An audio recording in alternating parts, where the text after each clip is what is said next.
Ang salita ng Diyos, ito po ang nagbibigay lakas sa ating pananampalataya.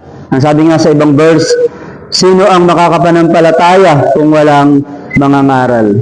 Kaya isa po sa assignment natin as Christian, as believer ng ating Panginoon ay ipalaganap ang salita ng Diyos upang ang mga tao ay magkaroon ng pananampalataya. Ang pananampalataya ay nagmumula sa pakikinig ng salita ng Diyos at makakapakinig lamang kung may mangangaral.